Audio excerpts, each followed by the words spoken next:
Last week, the kickers in my top 5 averaged over 10 fantasy points per game and over 9 inside my top 10. So by the time you finish this video, you will know exactly what kicker to go through and start in week 4 to guarantee yourself a little bit of an extra edge over your league mates, because nobody dives this deep into kickers, starting with the S tier in Matt Prater as our number 1 overall kicker on a Bills team that is projected to score 32.5 points. As we get into it, guys, please just go through and like the video. It takes 2 seconds. It helps me so much as a creator, and nobody else is creating these kicker rankings for you. And Matt Prater, again, with so much offensive volume projected for him, it's a great matchup against the Saints. They are not projected much, so they're going to be scoring, which means field goals are coming and likely a lot of extra points as well. He does have the highest floor projection for me this week at 6.8 points.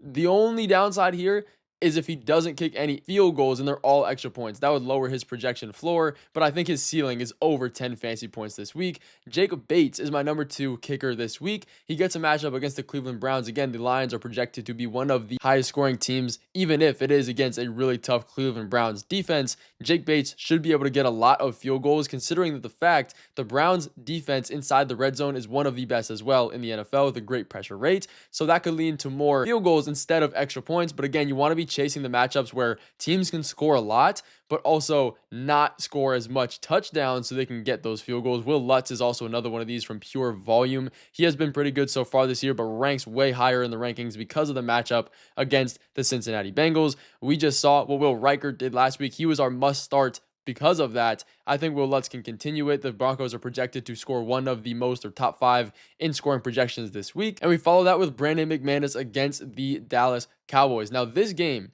the Cowboys are actually projected a lot of offensive scoring, and Brandon McManus should be able to follow that with his kicking, because the Packers haven't been the most efficient team in the red zone. It is Josh Jacobs. They don't have a ton of other wide receivers, Tucker Kraft obviously, but that should lead into more extra points and field goals for him. I have his floor at 6.2 points, but his ceiling above 10 fantasy points. And we should follow that with Joshua Carty, a kicker that really has not been this high in the rankings for a while, but he gets his matchup against the Indianapolis Colts. This guy clearly has talent. He does have a pretty tough strength of schedule for the entirety of the season, but for this week, he does have one of the lower floors because the Rams offense, it's really up and down as far as extra points compared to field goals goes. So I do have him lower in the floor at 5.4 points, but I think his ceiling could be almost 10 fantasy points as well. And then we're going over to Cameron Dicker, the kicker, with the Los Angeles Chargers here. They get a matchup, a great one against the New York Giants. The only reason he's this low compared to some of the other guys is because the Giants defense is probably not stopping the Chargers in the red zone. Like, they have Quentin Johnson, they have Ladd McConkey, they have Keenan Allen,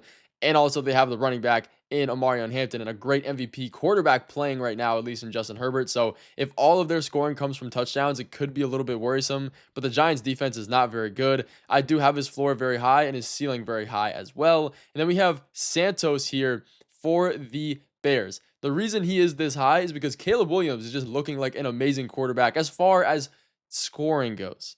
He might not be the best. I'm still a Jaden Daniels believer. That's obviously, I'm a Commanders fan, but either way, that's not important. Santos here is getting a matchup against the Raiders, who are one of the most positive to kickers and their fantasy points allowed. And if the Bears can just generate a decent amount of offense, they should be able to get him a good amount of kicking attempts. And also, I have him projected for over 8 fantasy points. And then we have Fairbairn here for the Houston Texans. The Houston Texans is actually one of my most favorite defenses of this week. If you haven't seen that video yet, go check it out. I just dropped this exact same video, but for my defensive rankings, and the Texans are high up there. You might even have a defense on waivers that you can start, so definitely check it out. I'll pin it in this video. But if the Houston Texans are going to be scoring as much as they're projected, at least compared to what they've done so far this year, only 12.6 points per game scored, they should be able to do a lot more against this Titans defense, who is a complete run funnel of a team. So maybe this team doesn't score a bunch of touchdowns, which they haven't been able to do, and be able to turn that into kicking points for him. I have his floor a lot higher than some of these other guys at 6.2, and his ceiling in the 10s as well. And then Chris Boswell, he's a bit lower in this matchup against the Minnesota Vikings. It is one of the toughest defenses. They're top 10 in points allowed, sacks, interceptions. Like, they are just a really good, solid unit. So I expect Aaron Rodgers and all of these pass catching guys like DK Metcalf and Calvin Austin and the tight ends as well, I expect them to kind of struggle in this offense, to not move well. So hopefully they get close enough to be able to kick field goals where it's at a comfortable range for Chris Boswell.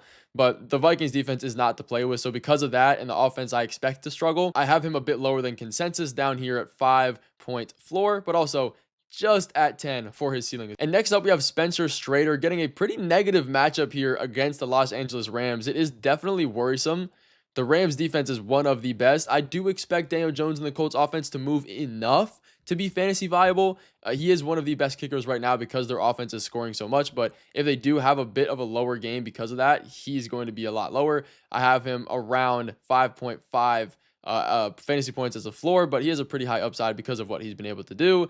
And I also have Daniel Carlson up here in this tier getting a matchup against the Bears. The Bears defense is not that good. They do allow a lot of points to kickers, but can the Raiders get in the red zone and close enough to kick field goals enough because the offense has not been very efficient?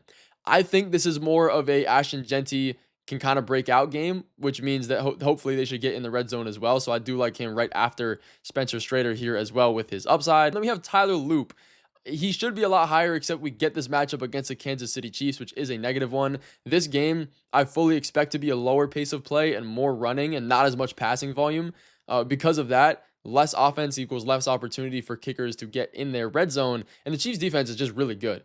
As far as slowing down these offenses, Lamar Jackson and all these guys should be perfectly fine, but Tyler Loop does have a lower projection and upside because of that, but his floor is lower than his ceiling. He has one of the highest ceilings because it is the Ravens offense this week. Just know that there's a little bit of worry coming with that. And on the other side of that, for the exact same reason, I have Harrison Butker here against the Ravens. It's more positive of a matchup for him, but the Chiefs do score touchdowns and they get Xavier Worthy back. So I don't expect as many field goals as there is extra points. And then we have Brandon Aubrey, one of the best kickers. Might honestly be a little bit too low. I might move him up in this ranking. We do have CeeDee Lamb out this week, but I still expect the offense to move a decent amount, enough for him to get into red zone, or I guess kicking territory, because it's Brandon Aubrey. He's going to kick from 70. It doesn't even matter. The Packers matchup is very negative, though. They are one of the best defenses in restricting yards and points to opposing teams. They have a great pressure rate. It's Michael Parsons' revenge game.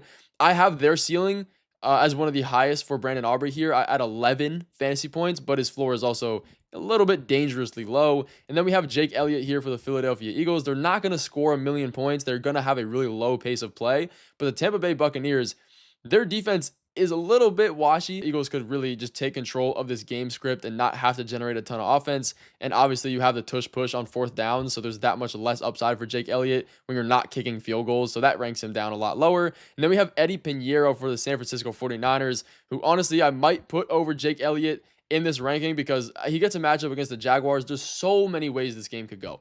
We have Brock Purdy probably coming back. If we don't, it's Mac Jones, mac and cheese. Is it that much better? That's the question. But the Jaguars defense has actually been pretty good. And then we have Riley Patterson for the Miami Dolphins. This is purely off just kicking opportunity.